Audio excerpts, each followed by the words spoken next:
The bridge of the Indomitable, flagship of the Krell Armada, was silent, save for the rhythmic humming of fusion reactors. Grand Admiral Vorak stood at the viewport, watching the blue and green marble of Earth hanging in the void. To him, it looked fragile, defenseless.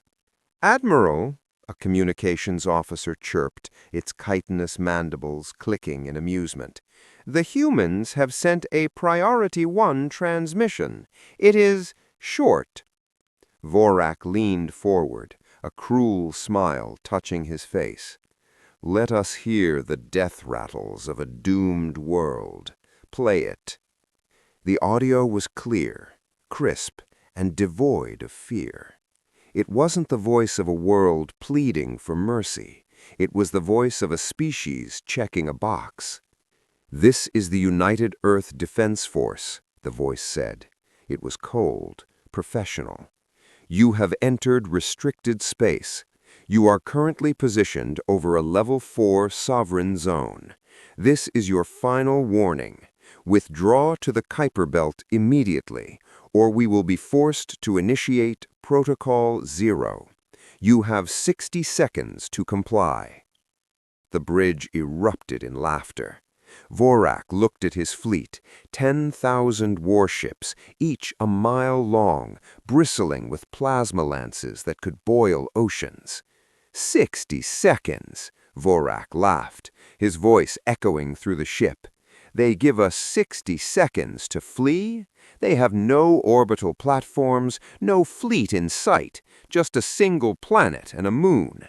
Tell them we stay. Tell them we want to see what Protocol 0 looks like." The timer hit 0. The laughter in the bridge didn't stop. Not yet. They thought they were the predators.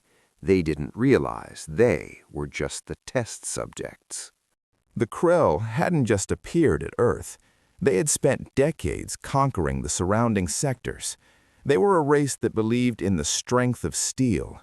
If they couldn't see a gun, they didn't believe it existed. As the 60 seconds expired, Vorak ordered the fleet into harvest formation. They began to descend into the atmosphere, their shields shimmering like oil on water. "Scan the planet again," Vorak ordered. "I want to know where their hidden bunkers are. I want to see the fear in their heat signatures." "Admiral, the sensors are fluctuating," the officer replied, the clicking of his mandibles slowing down. "It's not the planet. It's the space around us." Back on Earth, life didn't stop. People weren't running into the streets in a panic. In the deep bunkers of the UEDF, General Sarah Vance sat in front of a simple red button. She wasn't looking at the Krell fleet. She was looking at a map of the solar system. "They didn't move?" she asked.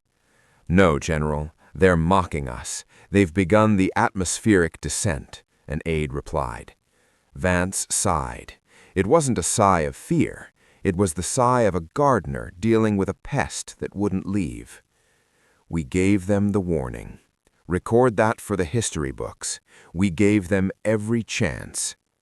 She didn't press a button to fire a missile. She didn't launch a nuke. She entered a 12-digit code that unlocked the very fabric of the Sol system. Suddenly, the Krell fleet stopped, not because they chose to, but because the vacuum of space around them had suddenly turned into a thick, viscous soup.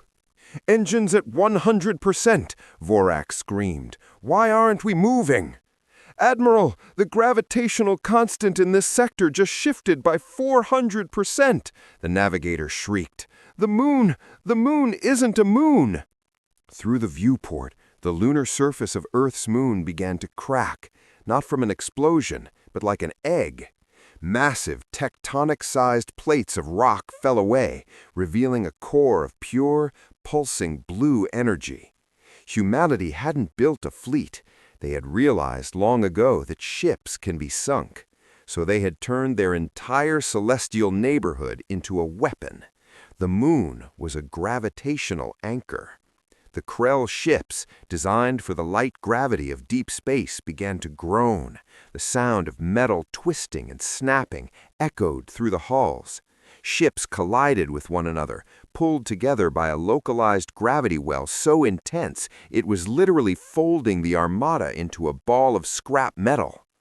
They turned their moon into a trap?" whispered Vorak, watching his prideful fleet crumble like tin cans. "It's not just the moon, Admiral," the officer gasped, pointing at the sun. From the surface of Sol, a massive solar flare didn't just erupt, it was guided. A beam of concentrated stellar plasma, miles wide, was being funneled through a series of invisible magnetic lenses humanity had placed in orbit decades ago. The solar beam hit the center of the Krell Armada. It didn't explode, it vaporized. 10,000 years of Krell history, their greatest warriors, their most advanced technology, all of it turned into ash in a matter of seconds. On the Indomitable, the power failed. The gravity anchor had crushed the lower decks. Vorak stood in the dark, watching the golden beam of the sun erase his empire. A final message flickered onto his broken screen. It was General Vance. "You didn't believe the warning," she said. Her voice was calm. "You saw a planet with no ships and assumed we were weak. You forgot that humans don't like to fight fair. We don't build armies anymore, Admiral. We build environments. You didn't walk into a battlefield. You walked into an incinerator." The beam swept across the Indomitable. There was no pain, just a sudden blinding light, and then nothing. The rest of the galaxy, watching through long-range sensors, went silent. Every empire that had been planning an invasion of Earth suddenly deleted their flight plans. For weeks after the Battle of Sol, the debris of the Krell Armada rained down on Earth's atmosphere as shooting stars. Children looked up and made wishes on the burning remains of the invaders. Humanity didn't celebrate.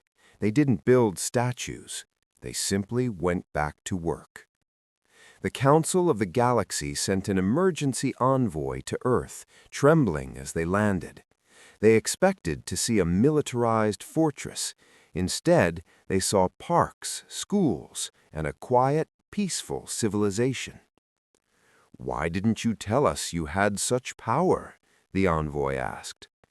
General Vance looked out at the moon, now repaired and looking like a harmless rock once again.